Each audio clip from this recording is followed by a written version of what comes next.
Thank you.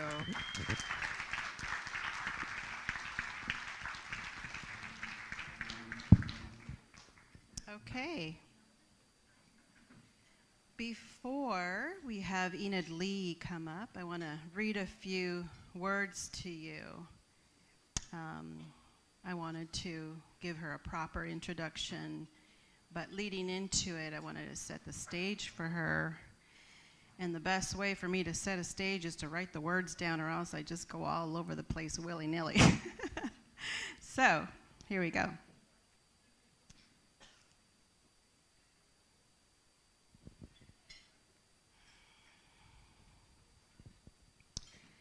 My father, Luis Mendoza, had a saying. Sorry. I don't want to cry.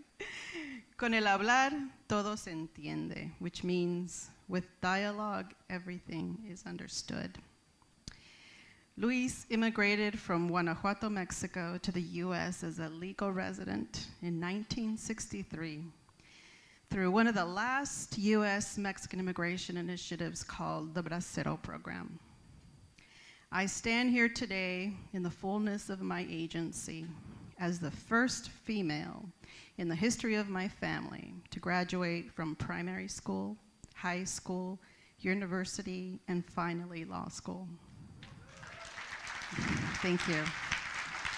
As a testament to the importance of giving immigrants agency over their own lives through policies like these. Alongside my education came my struggle to assimilate. Assimilation is an unspoken, subversive, subtle pressure to conform and leave behind those things that make you the other. It requires you to leave behind the inconsistent parts of your personality, grounded in your father's and your mother's ways. It was expected and enforced upon by every institution I encountered. Over time and with much tension and struggle, I morphed into a sort of pseudo-Mexican American. Not one nor the other fully, unrecognizable even to myself, living with the sort of distortion that comes from living between two cultural identities, at times founded in opposing value systems, navigating multiple realities that caused constant questioning, left me living in a perpetual, paradoxical reality, in a constant state of reflection and introspection. My personal paradox became my paradise, my refuge, my place of contentment and fulfillment. The kind of Socratic paradox Dr. King references in his letter from a Birmingham jail, where he writes, just as Socrates felt that it was necessary to create a tension in the mind so that individuals could rise from the bondage of myths and half-truths to the unfettered realm of creative analysis and objective appraisal, so must we see the need for nonviolent gadflies to create the kind of tension in society that will help men rise from the dark depths of prejudice and racism to the magic heights of understanding and brotherhood. Let us push through the current tensions brought upon by an administration that seeks to pit us against one another, intent on building walls between us. Instead, reach for the possibility lurking beneath all the fear, hate, and tension that permeates our realities daily. Today, I am engaged in honoring another aspect of my identity, long forgotten and pushed aside for hundreds of years. A deeper understanding of who I am that is based in the long forgotten but illustrious Mesoamerican philosophical tradition. Here, paradise, or Xochitla, is described as a beautiful flowery place of lush gardens that envelops whitewashed places, and where wisdom is found on is founded on how one conducts oneself and one's affairs, not a thing of set eternal truths. A place where seeking a balanced middle path on the narrow, jagged surface of the earth requires us to walk in balance. Walk with me today. Open your hearts and minds as we scale treacherous landscapes together, landscapes filled with half-truths and misunderstandings that distract us from our common bonds. Enid Lee walks these treacherous paths in the fullness of who she is, a wonderful human, truth teller, scholar, self-reflective, deep thinker, educator, friend, wisdom holder, dedicated to equality and self-reflection. She is a self-described anti-racist scholar, practitioner. Her talk this evening is entitled Marching with Martin and Beyond for Justice, Joy, and Generosity. Enid Lee consults internationally on equitable education, putting race on the table, moving professional educators and young learners to recognize racism, to develop the capacity and courage to challenge racism and other forms of oppression, and to work for social justice. Her publications include Letters to Marcia, A Teacher's Guide to Anti-Racist Education, Checking and Changing My Systems of Equity and Anti-Racist Teaching in the Encyclopedia of Diversity in Education. Please give a warm and loud welcome to Enid Lee.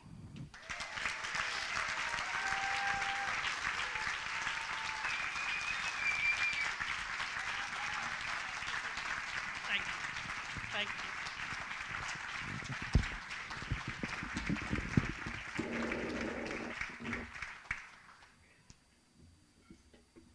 Good evening. No, that is not hearty enough. Good evening. This room is filled with people. Can't hear me? So this doesn't help? That's the report for the audio. If you just mind carrying that, that would be awesome. Okay, all right. If I must, I must. Okay. Want to thank you, Sylvia, for introducing me. And actually, she was one who recommended that I be invited to speak this evening. So if things don't go well, we know where to look. Okay. I see lots of friends here, people in schools, people who used to be in schools. That's nice. And I'm used to speaking with people in schools. In fact, this is the first time I've given what I would describe as a public lecture in Santa Cruz, although I've lived here for 19 years. I've spoken in schools. I see some school people shaking their heads, say, yes, we have suffered under her, shall we say. But I want to let you know that I view this evening and this opportunity to speak with you as a meeting of people of goodwill who are engaged on a regular basis and have been engaged on a regular basis in making sure that racial justice becomes more of a reality than it is. And what I'd like to do in the brief time that I'm going to speak is to share with you the insights I have gained from being engaged in anti-racist practice in schools. So I want to shine the light on classrooms, things that we do in schools that address racism, things I've learned to do as I've worked with educators, with students, with families, and so forth. I want to do that. And then invite you to a conversation. I'm not even regarding it as a Q&A section, because when I listen to who is in this room, I'm sitting there thinking, what could they have to say? What could I have to say that would move them further? Because this is a room filled with activists, with people who are engaged in anti-racist social justice practice. Am I right in saying that? Yes. And of course, if you're not, I don't expect you just to run out of the room because you may not fit there, right? But I want to say that I'm hoping that after I have shared with you what I've thought about, what I've learned, that it will evoke within this room some conversations, it can be questions, it can be comments about how you engage in this work, trying to eliminate racism and replace it with racial equity. So that is my purpose. That is what I hope I'll accomplish in this time here. And it certainly makes me less nervous seeing lots of teachers, friends who have brought along just to, cheer me on in case I get terribly nervous in the presence of these famous activists, of these people who do this work. I mean, when I listen to who has tables here, I almost wanted just to get up and leave and say, Enid, it's time to go home. What can you say? Anyway, I'm going to stay because it would not be appropriate to run out of the room given the situation, okay? So, as I say, my frame of reference is that of a person who is engaged in teaching and learning and have been doing that for the last half-century, both as a teacher educator, as a person who coaches schools, administrators, school teachers, and so forth. And so what I've got to say comes out of that context. And schools are actually wonderful places to learn things. I mean, and the nice thing is that everybody here has been to school, so, you know what I'm talking about when I get into particular detail. The title of tonight's talk comes out of an experience with working with educators. The title is Marching with Martin. And I want to tell you why I chose that title. When Peter met with me and told me who was coming to tonight, who typically comes to these events, I thought about a statement that I had heard many, many times when I was conducting racial equity workshops across the country.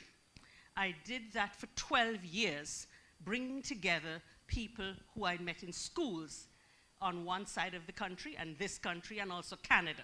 So I was doing my Canada-US coalition and sharing, that kind of thing. So people who I worked with in schools would meet similar people from other schools in these sessions. And so sometimes teams of people would come from California and they would meet in Massachusetts, and sometimes they would be from Philadelphia and they would meet in Nova Scotia, Canada. So that was the context.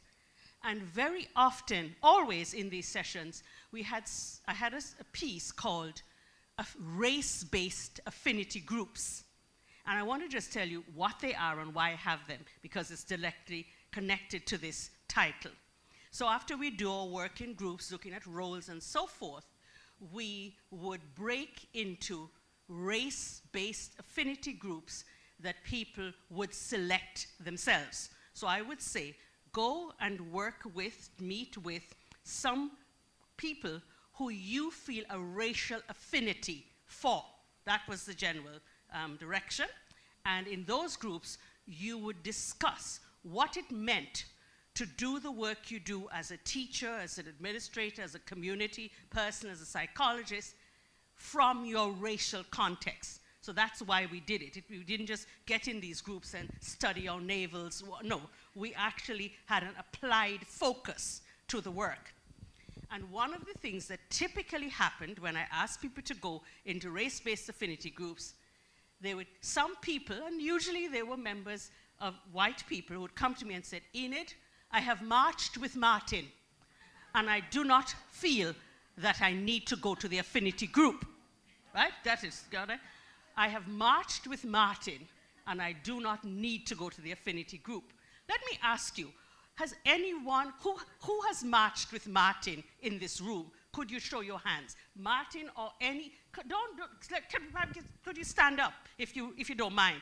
Can I get a sense of who has marched with Martin? Martin, I'm talking about Martin Luther King, in case you wonder who I'm, okay? Right, thank you. Who has marched with other leaders for civil rights that they would describe, and it doesn't have to be Martin. Who have you marched with? Let's hear. Yes. Who have you marched with? Cesar Chavez. who has marched with Cesar Chavez and Dolores Huerta? Any other leaders that you have marched with that I'm not calling? Come on, that you want us to know about. Yes? A group called BAG, Black Artist Group? Okay, any other marches? Any other marches? Yes, go ahead. I marched with the youth that created the climate Change, yes. Good, okay, thank you. Yes, go ahead. Father Gruppy in Milwaukee, yes. I actually did work in Milwaukee. I never marched with him, but I did work there. Okay, all right. So these folks would say to me, I have marched with Martin. And really what their statements said to me was this, why they didn't feel that they needed to go. They were saying that they had nothing more to learn. That was the implication. They were telling me that they had arrived. They were telling me that they were the top of hierarchy when it came to racial justice education.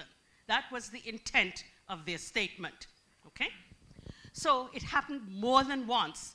In fact, it happened so many times that I'm thinking, well, how many people did he march with?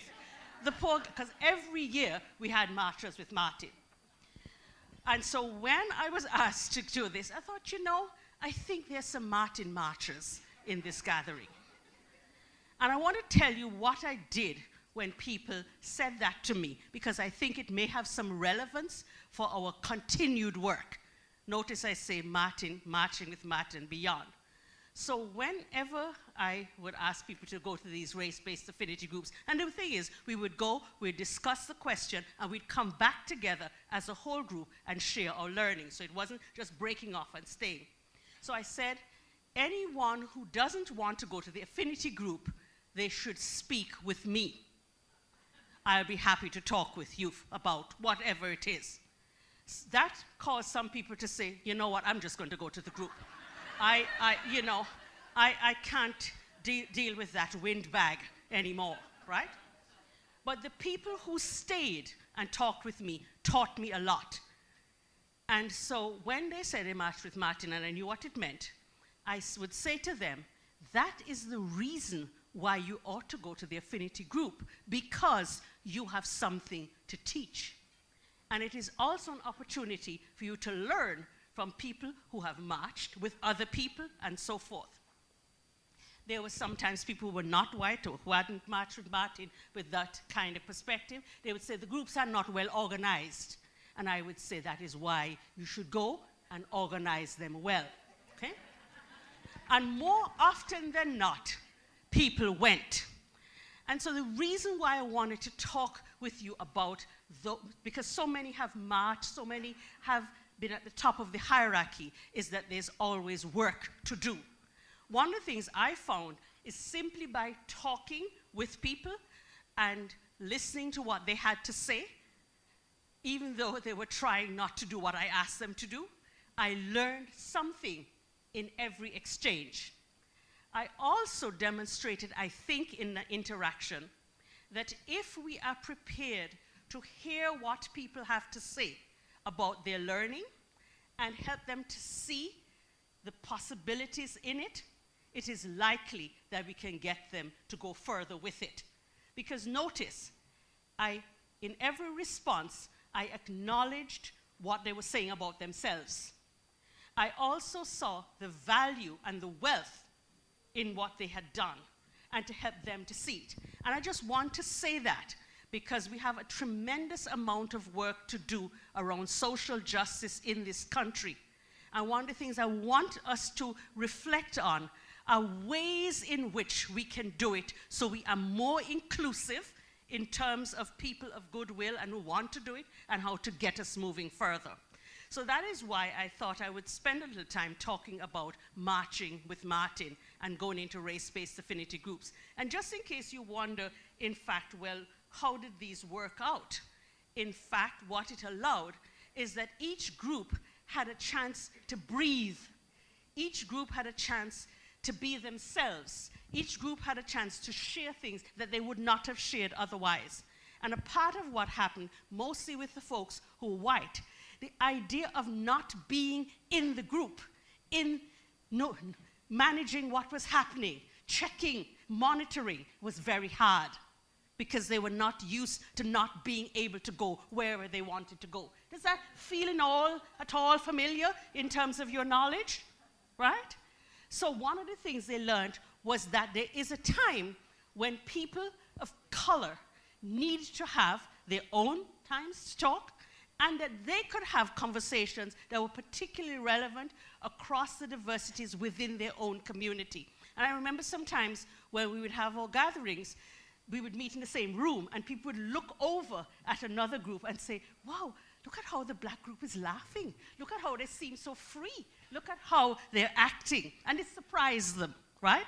So I just wanted to say that we must not be afraid to let go of the power of controlling and of determining how people should meet, because there's a possibility for our own growth and for other people's growth, and that we can bring back to the conversation the learning from it. Just to say that. And maybe next time a group pulls off and said, you know, we need to talk, we'll get back to you. I remember when the Latinx group went off on theirs, they came back into the full session, and we were wondering where they were. They hadn't come back for a long time. They came back and they rendered everything in Spanish for the first 5-10 minutes. And I'm telling you, some people were pissed that they did that. Excuse the language. But my point is that just to have a chance to be who you are, to have things on your own terms, is something that needs to happen as we do our work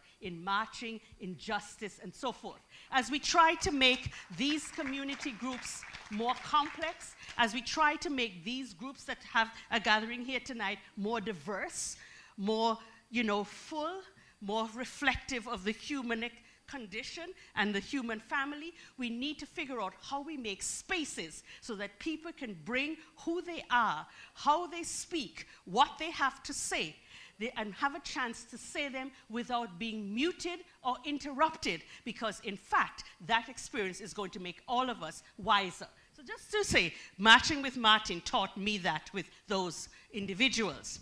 And I'm not going to just talk about that group. I want to just say how the sense of moving beyond the work that we currently do is a real requirement for each of us. And so I dipped into a letter from the Birmingham jail as a place I wanted just to say some things about. Can I just get a modest show of hands of those who have read this recently? Okay, great. Okay, good, good. So when I say a show of hands, and I'm not trying to put you on the spot, I read that once a year. And I want to just say that it might be good to read it more than once a year, because it's so rich in pushing us beyond the marches. And a young student who was a part of an audience that I spoke with in a school assembly, I talked about this book. And I'm sure that as this group would know, this book was written on toilet paper. You probably know that. You probably could suspect that because of where Martin Luther King was. And when I did the talk with the class, the students, I carried a roll of toilet paper with me just to make sure the visual input was there and to keep everyone's attention. And when one third grader was leaving, he came up to me, and clearly he had become so engaged in the possibility, because we talked about using writing as a way of changing the world, using whatever conditions you're under to keep pressing forward for eliminating racism, and so on. And part of doing anti-racist work is really making sure that you connect this struggle against racism to things that everybody has to do, like learning to write and what value it could have for political purpose. And this young man said to me, was that the same toilet paper that he had used, right? And when a student asks me that, it tells me that they've been listening. It tells me that I've made my point. Now, I didn't bring the toilet paper with me tonight because I thought you would know that it's not the same one. But I mentioned this to say that a part of doing anti-racist work is linking it very directly to our realities. It shouldn't be abstract. We shouldn't wonder, well, why is she talking about this? Everybody should see how it's connected. And that third grader said to me, yeah, was that the paper? Did you, is there some left over? Whatever it is. Okay, so thinking about how linking anti-racist work with everyday concerns, I think, is essential. And as we talk about marching beyond, because clearly everybody in this room is here because they are working on racial justice. And I want to just share a few things of where I think this beyond could go. And maybe you have gone there already, and if you have, then we'll talk about that even in a more deep fashion. I think very important as we address this question in this nation at this time, and also in this Santa Cruz, which is liberal, radical, and progressive. It is hard sometimes to think, no, it's not, okay, all right, okay, good, fine, okay, let me say, the self-described Santa Cruz as liberal, radical, and progressive. That's better, right? Yeah, I saw the brother there cheering me, okay? I think it's important that we name racism as one of the factors, important one, that we have to continue moving forward on, certainly as it's interrelated with other aspects of identity and institution. But it is hard. I have found in the 19 years I've been in this city, racism is harder to mention here than in some other places I've worked in. It's okay, so I'm not nuts. Other people have that experience, right? And so I want to talk a little bit about how to keep pushing on that, because you're here because you want to keep working on it. And just to remind you, with all the work that's going on with SCORE, with the Resource Center, a lot of people are doing work around racism.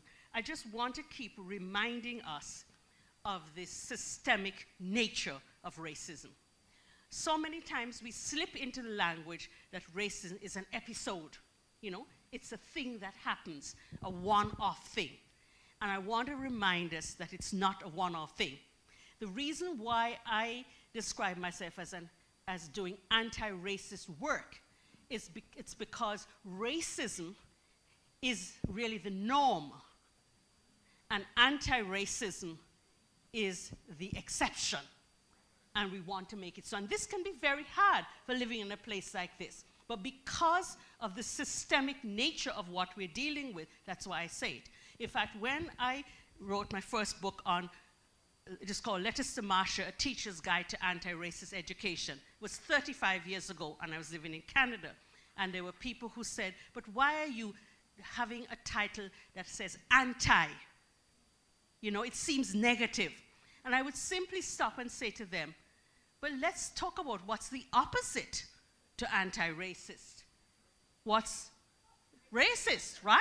Racist. So racism is the thing we want to be against. And of course we want racial equity and so forth. But being willing to acknowledge the presence, the ongoing, systemic, historical, institutional nature of racism is essential if we are going to have the courage and the calm and the consistency to do this work and not be thrown off by accusations of racism, because sometimes that stops us in our tracks.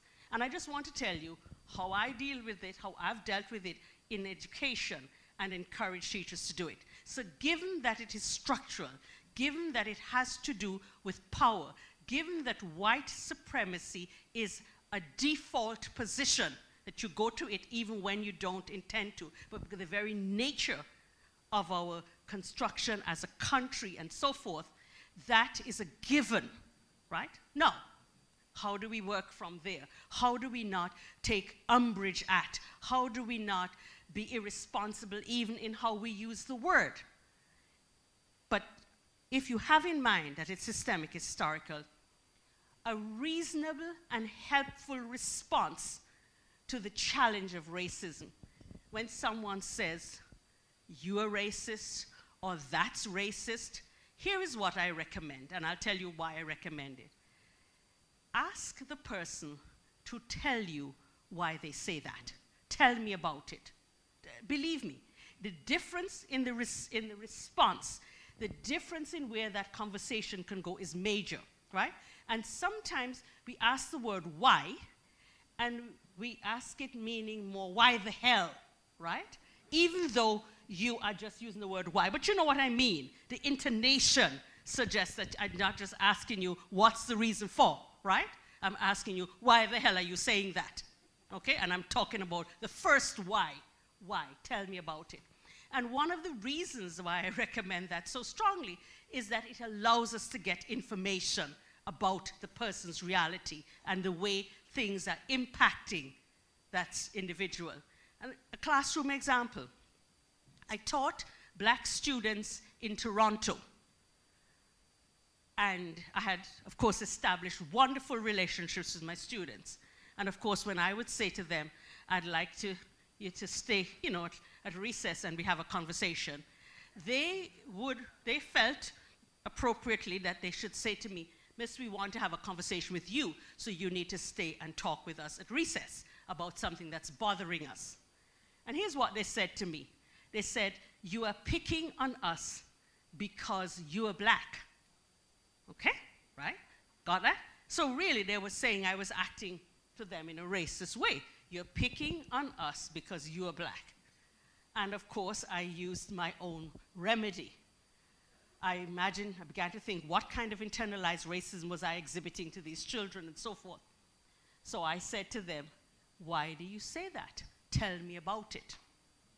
And that is the question that opens the door to understanding how policies and practices impact children and adults. And you know what they said to me? They said, you should see how we behave with other people. With you, we do all the work you give us. We get here on time, and all you do is give us more work. You are picking on us because you're black, right? Now, that was very revealing, because what it revealed to me was the expectations that some people had demonstrated with those students. Are you with me? Of course, I had no way of knowing that, because I, give the work. I was known to give the work. I was known to give a lot of work. I was known to be pushing them. So first of all, I said, I'm so relieved to know that that is what I've done. Because what it tells me is that I was right in my assessment that you are scholars, that you are brilliant, and that for me to do less with you would really do you a disservice. The other part of what they said to me was that there were expectations that were lowered, both in terms of conduct and academic, expectations, and that has to do with some racist policies within a system. So I asked them if they wanted me to pass the word on to the other teachers that they were able to do this scholarship. Well, they weren't quite so keen on that. But the point I want to make is this, that whenever an accusation of racism is leveled, I want you to first take a deep breath. Do a yoga exercise. My friend who teaches yoga is back there. That helps. And ask, tell me about it. Why do you say that?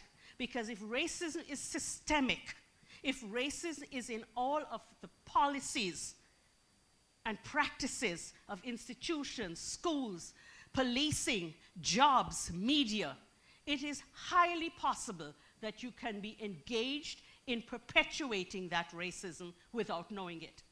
And we have far too much to do in this world right now to be hung up on personal frailty around that. What you will learn by asking that question, it's enormous. And if you try it and it doesn't work, call me and say, Enid, you don't know what you're talking about. But I have given that advice for the last quarter century and said the same to teachers, and I'm yet to receive a call. In fact, what they tell me is they learn so much about the operation of the schools, the businesses, the medias, the organizations like this that they work and live in. So I just want to lay that out, because a piece of what we have to face in Santa Cruz is the question of the way in which racism can be invisible, where people of color can be invisible and can be treated like junior human beings waiting to be brought into their full humanity. Please let that sit with you. Let's think about what that can look like in terms of all the work that's been described. It seems as if the whole organization is leaving. People are retiring and so forth, right? So we have to find ways of creating a space that allows us to hear people, allows us to see how our institutions limit people and what things we can do to open them up to the full range of human possibilities that exist here. So invisibility is one thing we need to address in this city. In the way in which power is distributed, the way in which hurt feelings can prevent us from moving forward. And you are people of goodwill, and that is what you want to do. And then, of course, there is the regular practices of being stereotyped, being pointed out, being treated, being profiled, and so forth, that people of color in particular classes experience particularly, and how we need to address that. You know, just type in what I did in preparation for this, racism in Santa Cruz County, and see what you find. See if anything there surprises you. See if there are things that you need to bring up and talk about, because I think you do. And so as we move, we've marched with Martin, we need to move beyond the comfortable places of looking at what is not working and for whom, and whether it's in the area of housing, whether it is in the area of addressing environmental racism and climate crisis that more directly impact people of color of different classes, whether it is what is happening nationally around voting rights and so forth. We need to do that. And I really want that as you think about where you are, to ask, how can I move further? How can I move beyond the good place? How can I move beyond the good activist who has reached the hierarchy of racial justice education? Because there's an incredible amount to be done. And in schools, we face this. In schools, we learn how to ask those questions. In schools, we learn how to name what needs to be named in terms of the issue, so that, for instance, there are times when I talk about just wanting to address racism. And whenever I catch that, myself saying that, I'm thinking, no, addressing is not enough. Elimination is what I need to be talking about.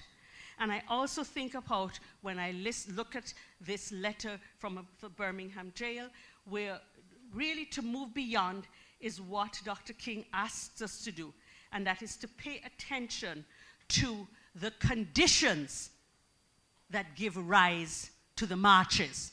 So let's push that further. So it's not simply that things are not going well, but what's underneath it? What's underneath the housing crisis? What's underneath the question of people dying because housing is not what it should be? What does it mean to, in fact, face the economic underpinnings? What does it mean to face the interrelated institutions of housing, of education, of policing, if we're going to get at it? So after we have done the march, after we have named the issue, the work required is, how do we get at those systemic conditions? And even when those conditions will jeopardize our current status quo, even when those conditions will cause us to disturb the peace among those we love, because that is one of the challenges as we do this work. How do we not say anything at Thanksgiving that's coming up that may cause you to be banned from the family gathering for life, right?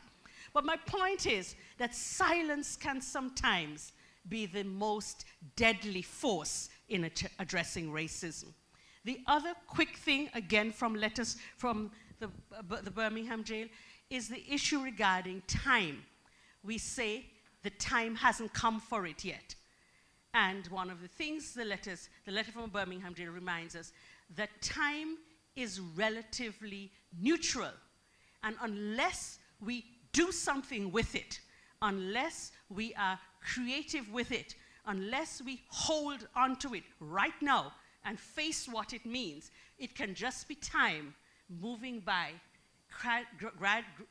gradually, gracefully, and the change hasn't happened. So just want to remind us that the time is an urgent one, that the time is short, whether it's regarding the situation with climate, with housing, with education, that immediacy is what needs to happen.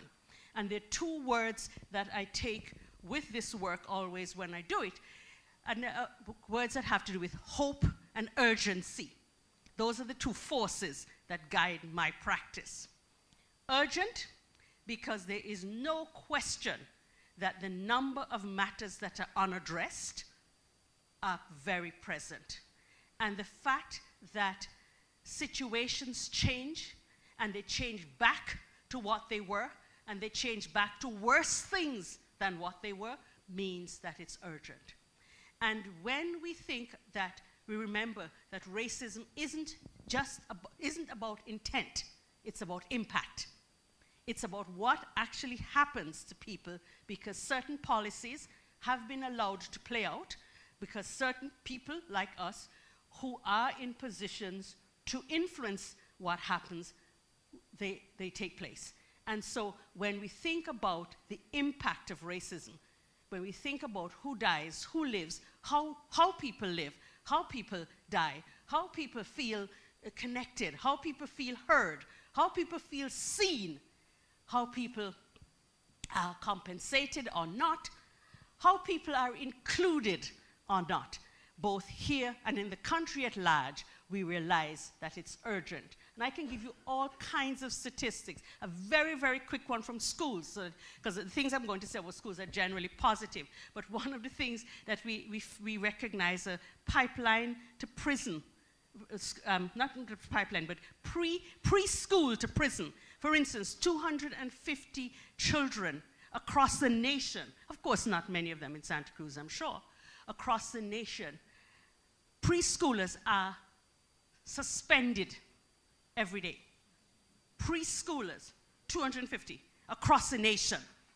And they are more heavily racialized than otherwise. They're boys, they're black, and they're bigger than the others. I just throw that out. The good news to that is that because those figures are uncovered, there are places where assistance and support are given to teachers and to the context to enable them to do the work, because it can change.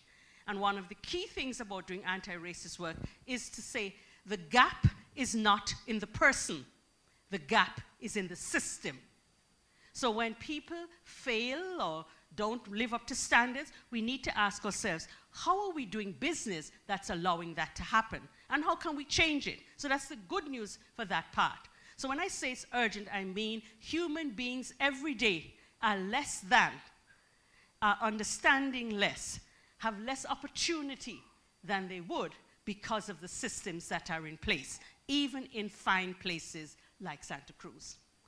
And in terms of the whole business of what do we do in face of that, when people say, I don't mean to be racist, here is what I say. As a rule, when people say, I don't intend to be racist, I didn't mean to be racist or sexist or homophobic, any of the oppressions, I usually say, I believe you. Because I have no reason to think otherwise. I don't leave it there. I say, here is now the time, though, to do something that shows what you meant. Just think about that. Instead of backing the person into the corner, say to them, this moment in history, when you have just said, I didn't mean to do it, here's a time to show what you mean, right? Here's a time to do something that reflects what you mean. If it's a policy, if it's a practice, if it's procedure, and you see the result of it, don't just say I didn't mean it and stop there.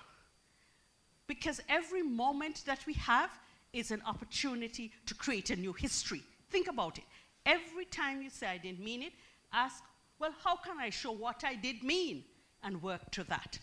And the support and collaboration of other people certainly helps us to get to those points. So some language that allows us to include, some language that allows us to build on goodwill. And I guess the third thing that I like to say when I'm working with people on any of these matters, and we recognize the result of the racism and so forth, I say, what are we going to do about it? Not what are you going to do about it, what are we going to do about it? Because I intend to be part of the solution. I intend to be part of the picture. I've learned that from dealing with people who don't bring their homework.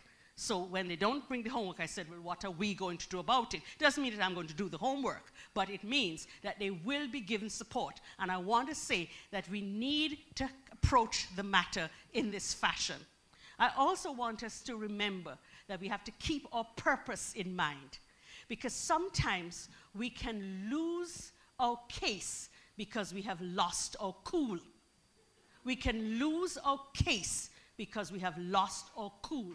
And our case is too important to be lost because we have lost our cool. I just want you to think about that, because these are not small matters. These are matters of life and death. And some of that inclusive language, some of that recognizing the history of the phenomenon we're dealing with, those things can make a difference. And then I said also that we are going to we're going to move to justice, joy, and generosity. Just those three to remember, as if they're not big things.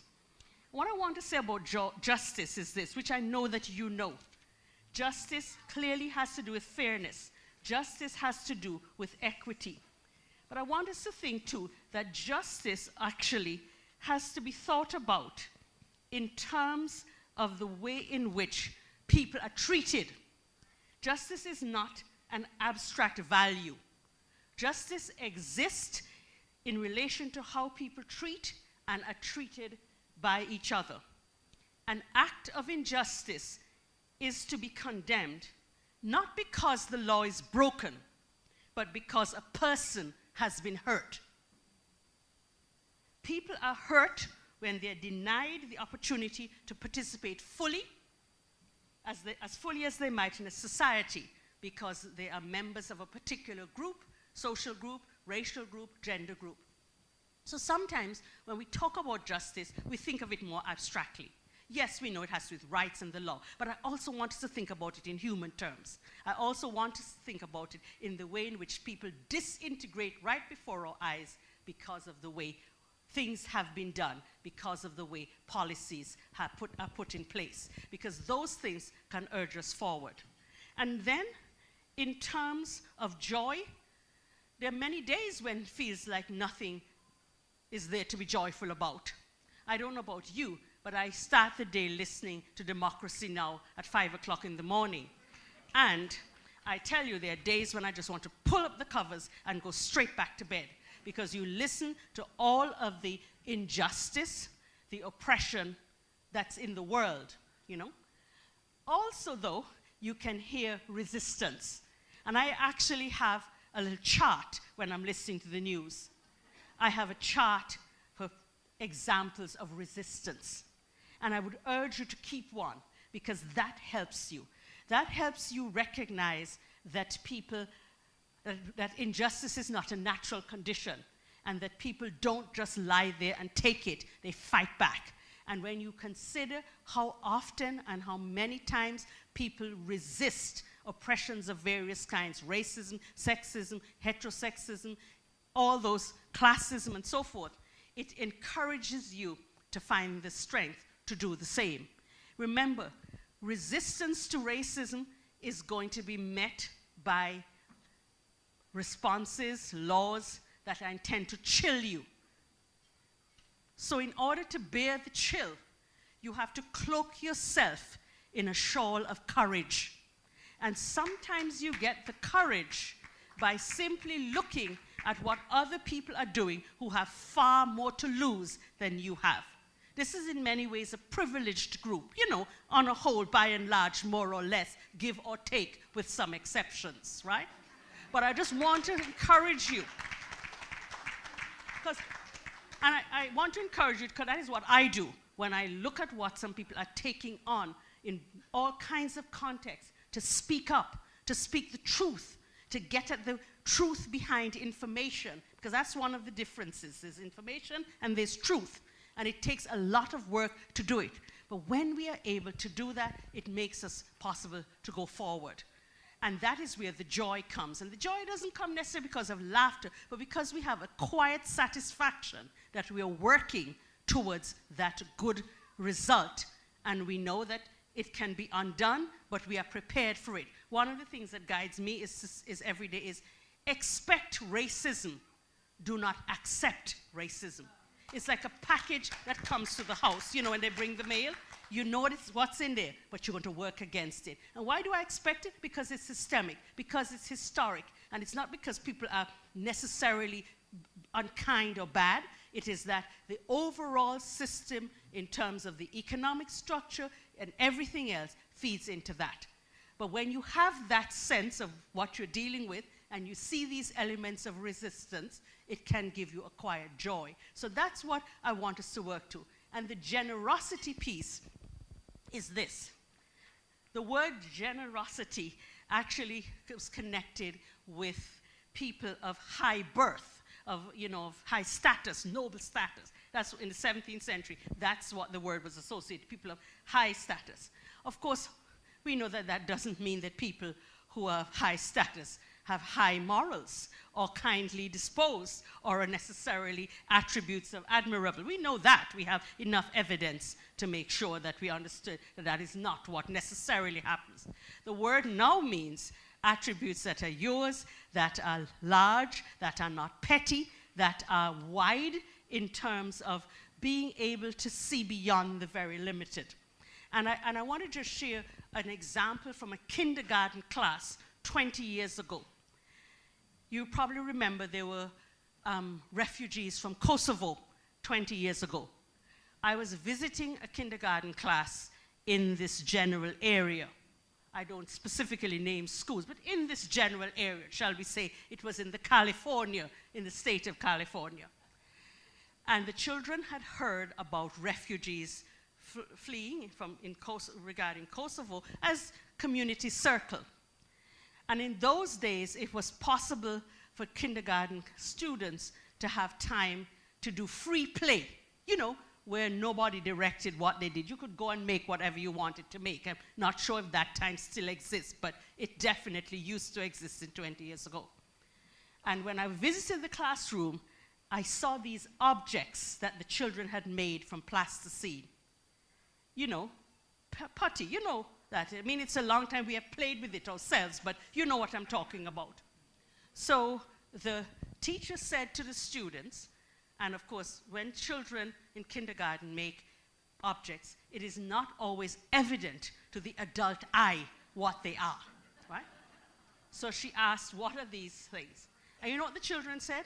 They said, these are benches we have made for the refugees that are running because they will be tired and they will need a place to sit. Now, I'm just telling you that even at that young age, generosity can be engendered. And there are days when I have wondered if you have to be 5 years old in order to feel that. I just bring that story to you to say how possible it is within the context of education and the development of the human being that children, very young children, can find a part of themselves that takes into account what people need over and above. And nobody told them to make the benches. They had the conversation, Kosovo, what's going on in the world, and then they went to their little tables and they were making these objects. And when she said, well, what are these? They said, they are benches for the people who are running. I thought about those children and realized that those kids are now 25 years old, because it's about 20 years ago that I saw that. And I wonder how much of that understanding they have and how much of that they're expressing in this current time when many are running, when people are in cages, when people are locked out, when people are experiencing all manner of things. But I remain hopeful, because what it showed me is how even at that tender age, children can be generous. Children can be big instead of small. And how it reminds us that that is where we need to go, even beyond what is just, but really what is truly human. And so when I say I feel both hope and a deep sense of urgency about the racism that we have to address in this city, in this state, in the nation, in the world, I am reminded of all the things that children have taught me about what is humanly possible. It reminds me of how we still have a capacity within us, all of us, to push beyond the march, to go deeper than the surface, to go touch the systems that give rise to the march, and to, even though we have marched with Martin or Cesar Chavez or any of the people that you have named, that we still have much, much more marching to do. Thank you very much.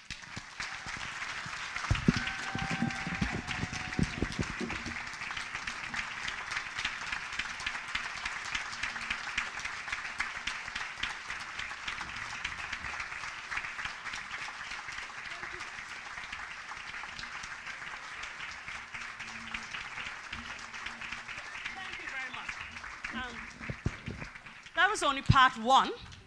Don't think it's over. We want conversations and questions. And it can be just questions, it can be just conversations. And I want you to know that I'm very open to questions, to disagreements with what I've said, to challenges. Because my mother once said to me, when I was 16, she said, Enid, who do you think you are that you cannot be contradicted? Because of the forceful argument that she heard me engaged with in another room. And I'm a little older than 60 now, so I'm used to being contradicted. So I invite your comments, questions. Come on. You would like the microphone? Yeah. My question is, I understand you're from Zimbabwe. No. Well, let me ask you. Let me ask you. Did you hear his question? The comment? Okay, he said, I understand. Sorry, no, but he said, I understand you're from Zimbabwe. Why did you say that? He did? Does this not remind you of 7th grade? Does this remind you of experiences you have had where people make stuff up on other people sitting next to them? Anyway, come on, just give me your hard time. My question is, yes. Have you done any of this work in Zimbabwe or in South Africa, what you're describing in American camp? I have been to both Zimbabwe and South Africa, and to be honest with you, when I've been in both places, I have positioned myself as a learner, to be honest with you. I would be happy to do work if asked, but one of the views I have about this work and questions of race and centrality and dominance, even though I am a person who considers myself of African heritage, I have lived in this part of the world, United States and Canada, and those places, those two places, have had a history, one more so than the other, of telling other people what to do. Are you with me? And yes, and so I am very tentative. I'm very tentative. Even though I may be coming from that ancestry myself, I am very tentative. Specifically, as you asked me, I was asked to do some training of young people who are going to work in Africa, like, crossroads, young people, volunteers. And one of the things I said to them, I am only going to do this work if you agree to two things. You must go there and take leadership from the indigenous people.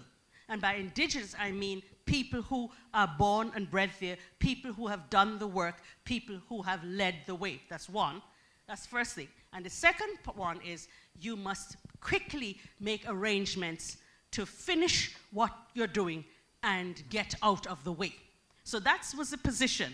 And they let me do the training, but they never invited me back again because I don't think that that was what they want. But I actually think that that is the appropriate thing for me to do, given where I come from, where I have lived. Because the question of Western know-how, know-all is so prevalent, even if you personally don't embrace that. Now, why did you ask me the question? There was a reason why you asked me that. Because I go to Africa all the time. Yeah. I'm very curious about how Yeah. you've been received there. Oh, okay. I can tell you, in terms of, because I go as a learner, I have been embraced.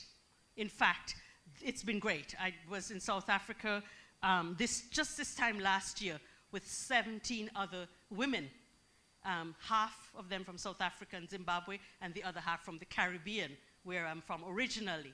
And I have to tell you, when we went to Robben Island, we were greeted as if we were people from Black Panther. We were just, I'm telling you, it was something else. There was quite an experience where we came, and part of it was that the women I was with, they're not in any way shy. And so they approached the whole situation as if they were returning warriors or returning daughters, and we were well received. So, okay? All right, I'm going to go here and then here, please. Yeah.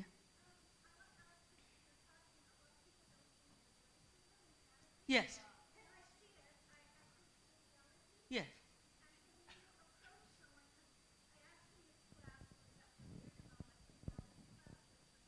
Mm-hmm. Mm-hmm. Yes.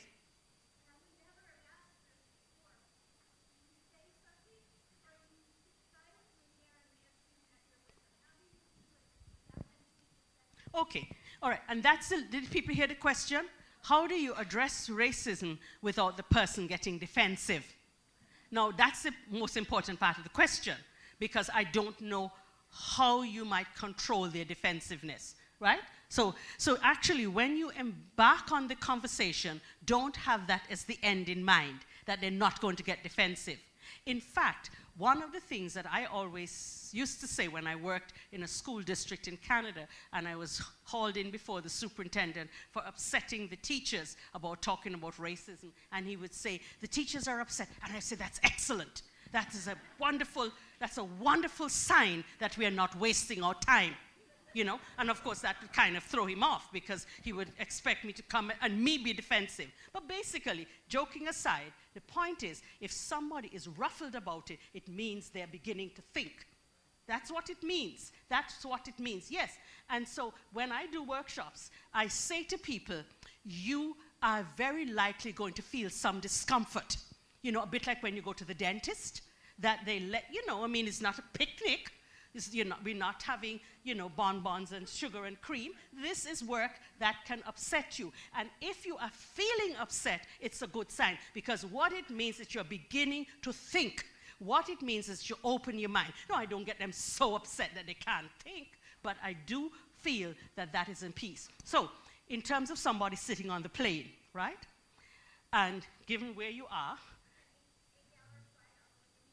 yes, okay. Now you want, maybe you don't want to spend the whole 8 hours on the topic, but you could say, and you want to give it a language that you say, I heard you say such and such. Tell me about it. Tell me about it. I tell you, the way to get people onto the topic is to ask them to say more. Like how I asked this good gentleman here, why did he ask me that? I don't know why he asked me that. I really didn't know. So I would say, I heard you say something. Tell me about it in as non-judgmental a tone as possible, right? So, and listen. And remember, if you ask somebody to tell you something, then you can't go and start berating them because they told you something that you didn't want to hear. No, that doesn't work. You want them to keep going, right? You want them to bring more forth, because that's the whole purpose. That's the whole purpose of education. That's the whole purpose of learning. And then, based on what they say, you might be able to offer another view, right? And notice, I tend to say, I don't begin to say to people, well, that's the wrong view. Here's the language I use. I say, another way of looking at that is, because by that I have left their statement on the table, right? Another way of looking at that is, because remember, the foundation of racist thinking is the absence of accurate knowledge and image. So what you want to say is another way of looking at that is, or from my experience, such and such is, you know what it, you know, and so you provide that. Good? And if you can keep that going, recommend things to be read and shared, right? Then you can move forward with it. I think silence is problematic, but you don't want to just speak without having thought. And sometimes what I do is say to people, if I haven't said anything, usually I come back and I say, you know, I've been thinking about what you said. Sometimes I exaggerate. I've been thinking about what you said all night. And so, you know, I now have some share. No, it's true. And sometimes I do think about it all night, you know. But my point is that even if you don't say this very minute, that is not the end of the world, right? That is not the end of the conversation. In fact, when people say, you know, I did such and such, and now I've heard information I could do otherwise, I usually say, and that is why there is tomorrow. So you get started on it immediately. That is something about teaching. When periods in classes are 50 minutes or 90 minutes, you've got to get on with the work. You've got to start somewhere. And always saying to people, you are ready for the next level. I'm telling you, I've never met a person in a school or any place where they tell me something they've done, which is fairly minimal, which is fairly superficial. You know, like fruits, what is it? Holidays and heroes and holidays, where, you know, food festival and folklore. A lot of people think that that's dealing with racism, right? It's the beginning of awareness that there's difference. But if you approach them and say to them, well, is that all you could do? Wherever I find the slightest bit of interest in addressing how differences are treated as deficits, because that's what we're dealing with, I would say, and now you are ready for the next level. I have never met a person who has said, I don't want the next level. You know what they say? They said, Enid, tell us what the next level is. And then I'm right in there. So basically, this is the philosophy. You use whatever inclination people are showing. You build on it. You go deeper from episode to system to whole environment, right? Many times work around racism does not reflect the best things we know about teaching and learning. And one of the things that is known about teaching and learning, you start where people are at. Because if you don't start with that, you'll be walking by yourself. And that is not much fun. So the point is, you start where people are at. And the other thing, remember a quote from Malcolm X. He said, I didn't always think what I think today, because that can make us more humble in our approach to people. Self-righteousness can take people on when they do anti-racist work. And there is so much to be done, and there is so much to be learned, that self-righteousness is actually not useful in this work. So that's what I would do. Can I get another, do you have something quick? And I'm going to come down here because I don't want to neglect you. Yes, go ahead.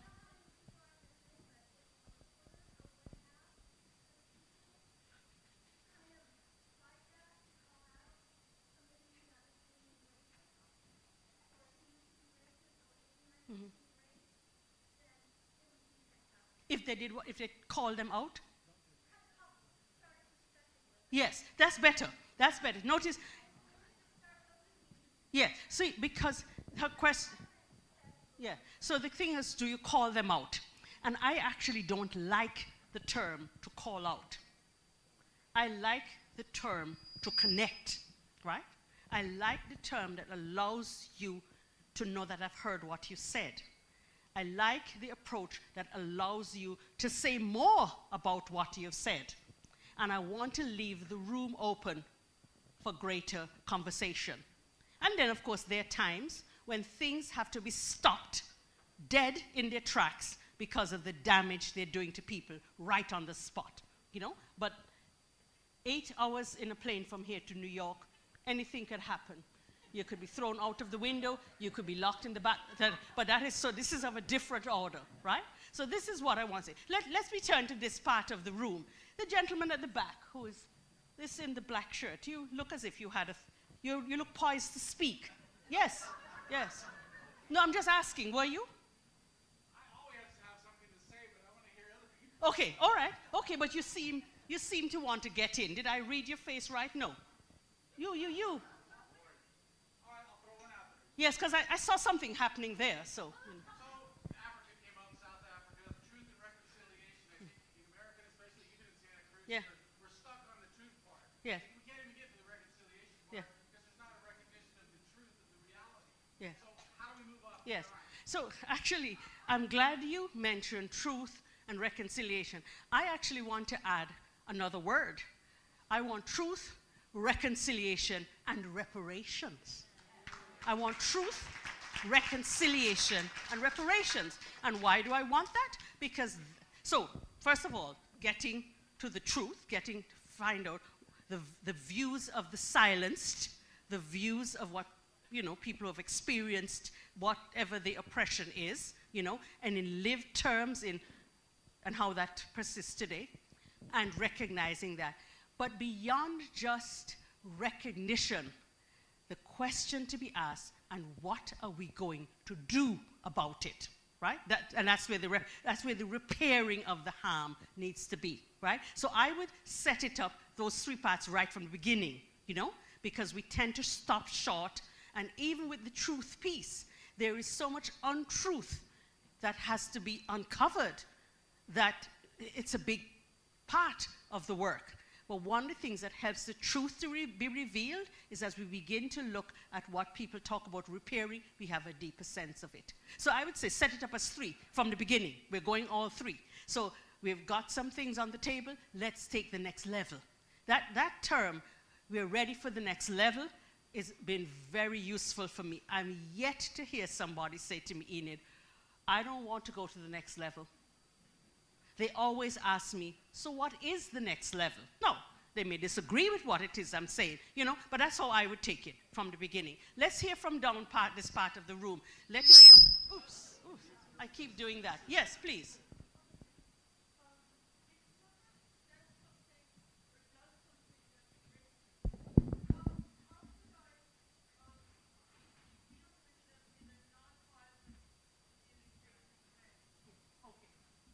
So if someone says something that is racist, how can you deal with them in a non-violent communication way? That's the question, right? Yeah. And given the fact that racist language is violent, that is the violence, that is the violence, that is the destruction of the spirit and so forth, how do we do it? I personally, my approach in the non-violent way is first and foremost to tell them why is it why that would constitute racism for me? So we want to get that clear. I do not find it helpful to just say that's racist and leave it, right? I would describe racism as a practice, a set of ideas that limit people, that describe whole groups of people based on their skin color, their accents, their neighborhood based on where it is and all of that as less than the dominant group. So I would make clear, first of all, what I'm meaning. And then, like the question here, is what led you to think that? What led you to say that? Eliciting that, right? And then also sharing with them other information that challenges that. And it doesn't mean that they're going to say, yes, Enid, that's the most profound statement I've heard. It's the best thing since puff to eat. No, I don't expect that. But what I do expect is that the opening is there for continuation. That is, I would say that's a non-violent way. It's a way that honors who they are as people, is firm in the conviction that I want to convey, and it reinforces the humanity that we say we're in favor of. That's how I would approach it. And as a meaning, doesn't mean that people will still like you. Doesn't mean that people will say, oh, she's wonderful. that's something we have to leave aside. We have to make sure that we have done that work. What has been your experience?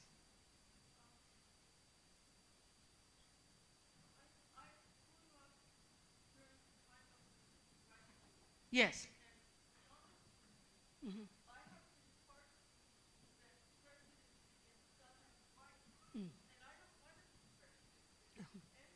Mm-hmm.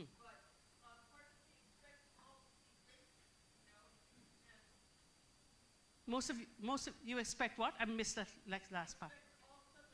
Okay, yeah. Yeah. Mm-hmm. Mm-hmm. Mm-hmm. Mm-hmm. Yeah. Yeah. Right. Yeah. So let me just make some distinctions in between prejudice, discrimination, and racism as a system. Prejudgments are things that people have about all kinds of groups of people that we learn as we grow up. Having the power of an institution, of a school, of a police force, of whatever, of a housing authority, or real estate agency, or whatever it is, to put that prejudice into a place that limits the person based on that is the racist practice. In the work I do, I tend not to say that a person is racist. I am very specific about that act is racist, that statement is racist, that reasoning is racist, that policy is racist. And why I prefer that? Because it gives you a moment to step back and say, how can I make it anti-racist? Did you see what I'm saying? Because of course you're going to say, I don't intend that. And I say, I believe you. Now let's see you do something that shows what you intend, right? Now what are you going to say now? That you don't want to do it? That you made a mistake? No. So I prefer specifically to speak about people's actions and thoughts in those ways. I am more comfortable about systems being racist because there's so much more to go on. There's so many procedures and policies that I can point to and have been like that.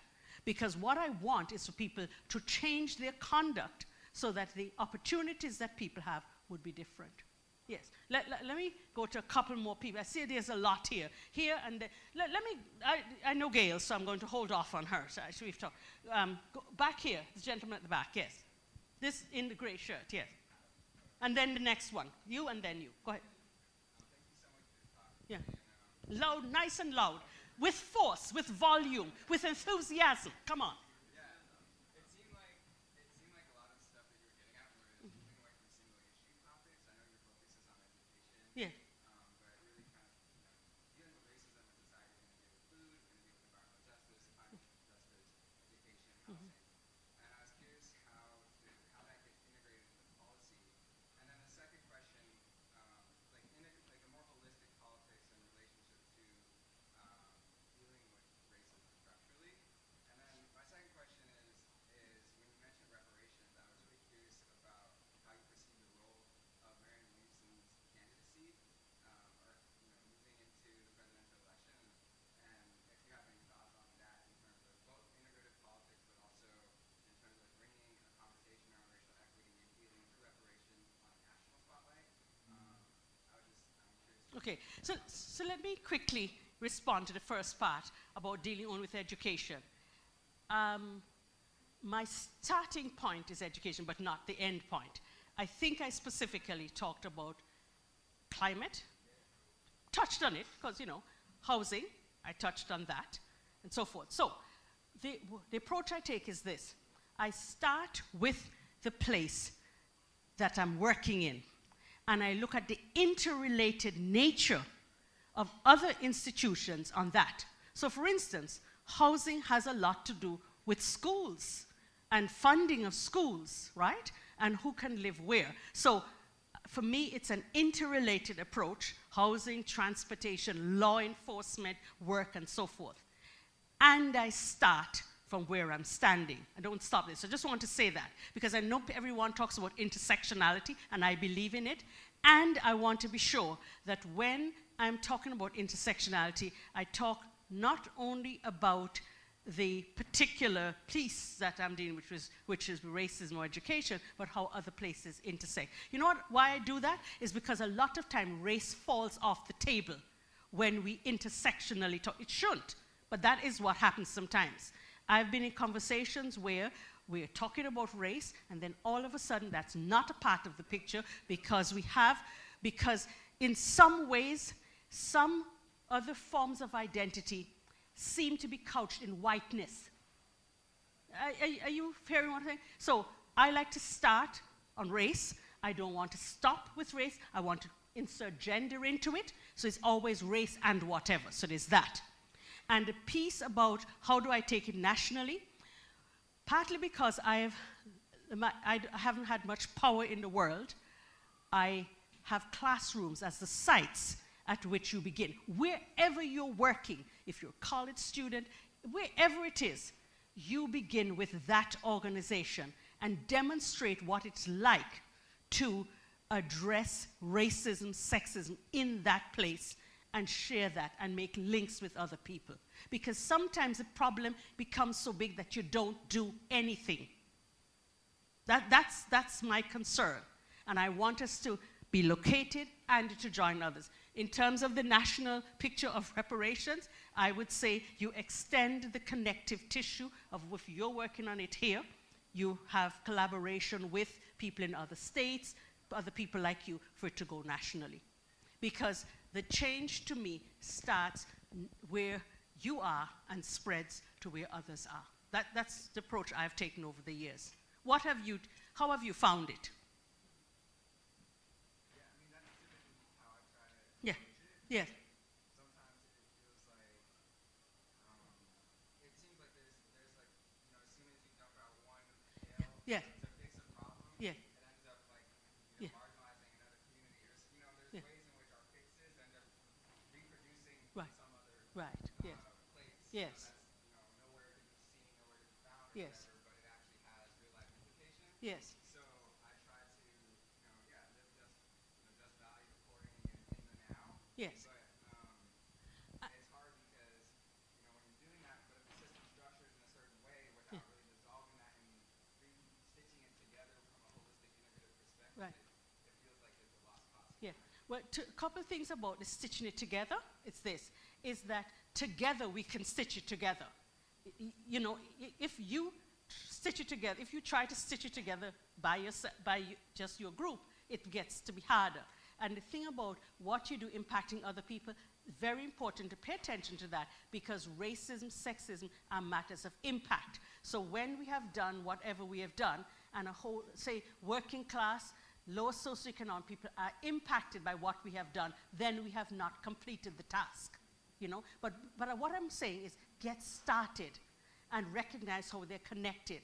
And the reason why sometimes it feels as if it's getting changed but not changed enough, because remember, this is historic, right? Remember that racism and sexism serve an interest. So every time you fix it, you can expect that there will be resistance to it. Does that not make sense to you? Like, be prepared for it. Because the fact that it has, so that I think can sometimes fade out. But I agree with you, holistic approaches, beginning where we are and linking with others. And there is a person in front of you had something? Yeah, in brown here, and then I'm coming back down here, over here, yes. I think you kind of answered it, but I was curious specifically around Santa Cruz Yes. school system. Mm-hmm. We're looking at systemic racism Yeah. and your experience of working around the mainstream world. Yeah. Here in Santa Cruz, Mm-hmm. do you have any little tidbit of information around going into our schools, what would be a place of integrating the conversation and the education around white supremacy, white privilege, and racism, and how that could work in Santa Cruz? I know it's kind of big, but Yeah, okay. seems like a real Yes, but here is where I find you start wherever you are, and that is you go into a school, you look at a situation, a set of situations, you look at the treatment of particular groups of people, of students, what's happening to them, how they're being served, how they're not reflected in the curriculum, how they're being disciplined unequally, right? And you start with naming, you start with describing what you're seeing. right? And then you can name it. Because if you walk into a school and say, this is a white supremacist hellhole, which it may be, you're not going to get much, so shall we say, traction is the word I'm looking for, right? However, if you physically describe what you see, you know, like, for instance, the thing, just take suspension, just take for who is noticed, just take for who is included, just listen to who says what, right? Start with that concreteness, and then link it to what the goal of the system is. You know, as I've said to people, what I find works, there isn't any school I've worked in, any school district, where they don't have the word all in their mission. You know any, do you know any school that says we don't want all the students to learn? You know? So I start with what people say they want, right? Which is for all to come along, all to be successful, all to be valued, right? So I'm going with what you say, and then we begin to look at how that's, of who's that not happening with, right? And you can begin to look at who is not, that's happening with students of color, with students whose language is other than English, with students who are in special education. So that's how I start. I start with what your high vision is, and then we look at what is happening with groups of people who don't make up all. That word all, you ask me what's a tidbit? All. That's the word. I have never been thrown out of a school yet. Some people would have liked to have thrown me out. But when I say to you, I'm here to discuss what you say you're about, which is that all should do well. In this nation, we say that it's for all of us, right? And then we begin to break down how it's not so and how we might get there. Does that make sense? I have learned from doing this work for 50 years that knowing what's on the books helps. I don't come with the agenda. You already have it. The agenda is that we want girls to do well, we want this to do well, and it's not happening, so let's look at it. And so we begin to pierce through. The thing is, the gap is not in the student or in their family or in their community. It's in the system that we have. All right, a couple more here, and then I should. Thank you for warning me. Yes. Of the what? Of score? Oh, yes. My original question in my head was, this House Food of Education system is predicated on property money. So but I changed my mind. My question is, we're in a room full of people that kind of want to go forward. Yes. But we also have a faction of Santa Cruz that wants to go backwards. Recall committee. Yeah. And they want to ban them things that nothing real great. So they stuck Chris in there so that it wouldn't be just about Drew. So I'm trying to figure out, how do you talk about race with people that don't even acknowledge that it even freaking exists? Okay. So where they come from, that's where these people are coming from. yeah. Okay. You know, they're saying, well, they look like white privilege. Yeah. You know, Yes. Yes. So again, my strategy is this, that I begin with what people are saying, that I begin with where they are, right? And then I move to where I'd like them to be. So for example, and I think I know the underpinnings of that question, and I actually had it in my notes. One of the things that can happen in a white-dominated society is that we have a single vision of what a whole group of people of color should be like.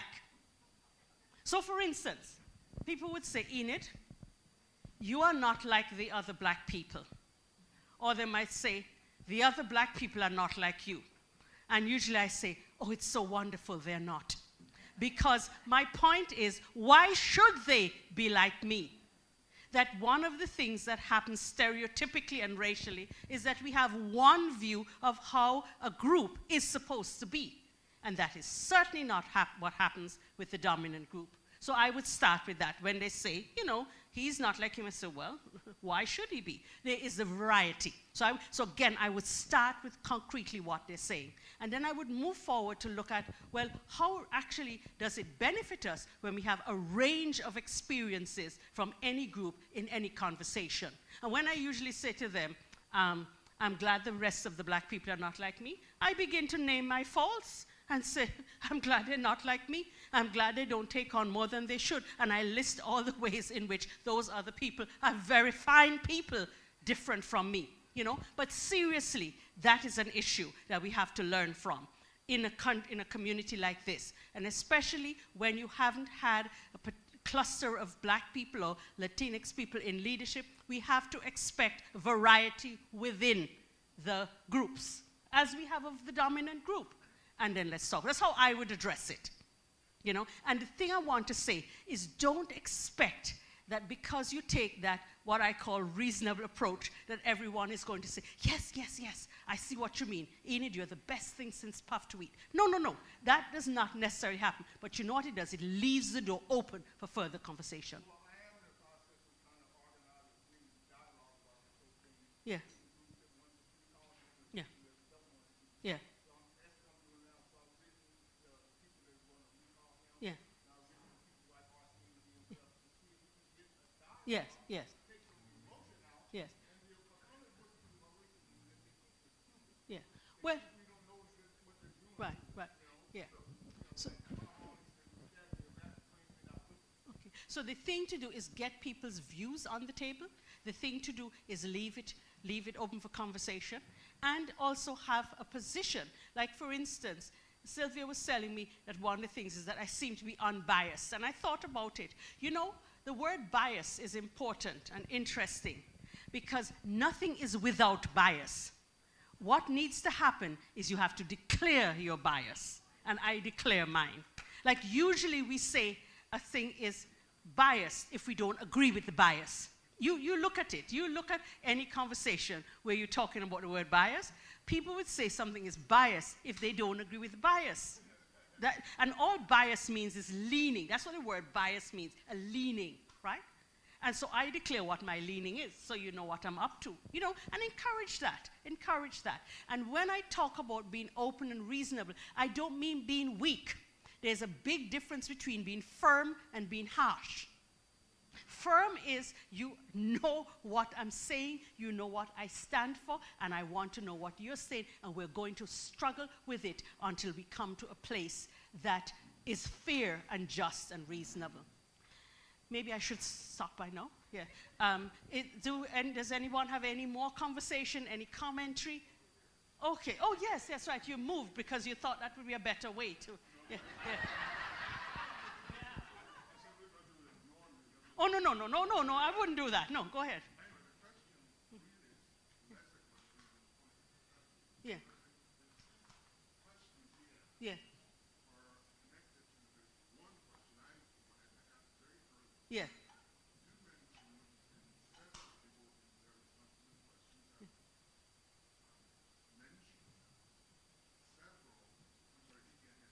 Yeah. Yes. Yes.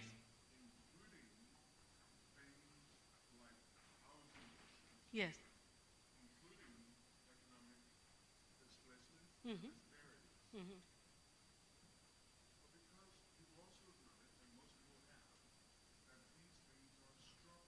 Mm-hmm. Yes.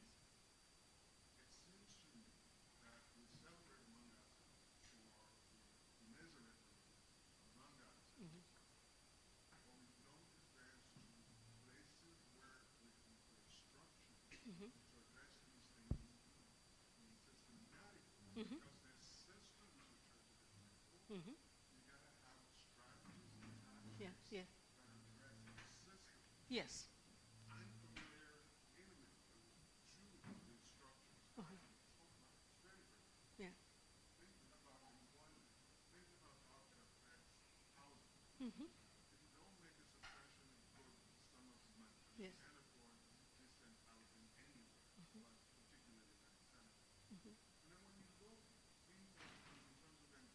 Mm-hmm.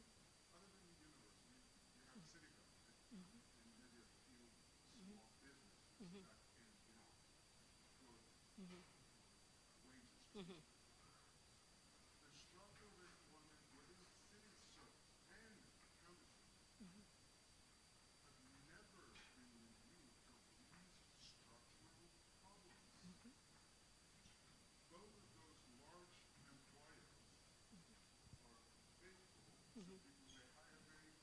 Mm-hmm. promoting systematically all the way, Yes. but never looking at how that affects the demographics of the community. So when I work as a scientist in the environmental field, in this city, the pinnacle of environmental science work is in the laboratory, which is attached to public works. The structure of public works here is they hire engineers, and engineers will elect themselves even when the issues of public health are so far away from their perspective. And they keep hiring that way. But all the young students who reflect a different demographic are not going to be able to get into the system. Somebody asked you, and I've spoken to at least 2 members of council over the last 8 years, asked that there should be something called a simple surface condition that looks now at contemporaneous needs Yeah. and what the community feels, Yeah. rather than keep providing the same old similar places. Yeah. Okay. Doesn't answer the system's need, the technical environmental public health needs, and it certainly doesn't give you any way to chip away at racism.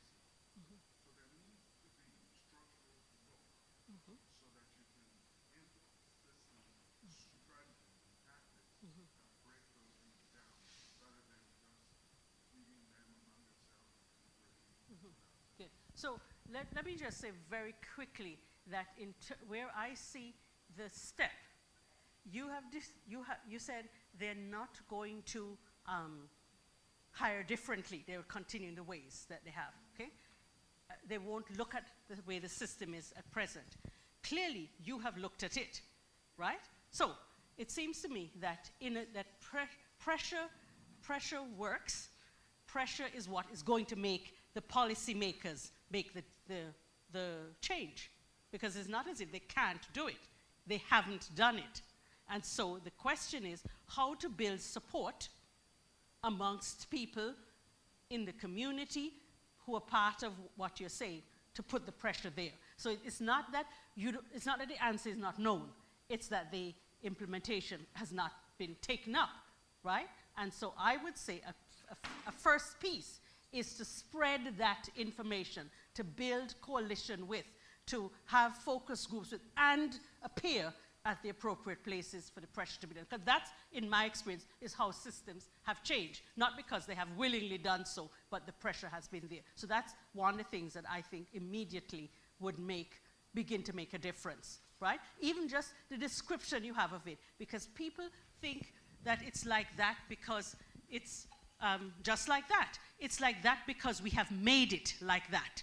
And so I think that's the first piece, is to do that building, that grassroots pressure.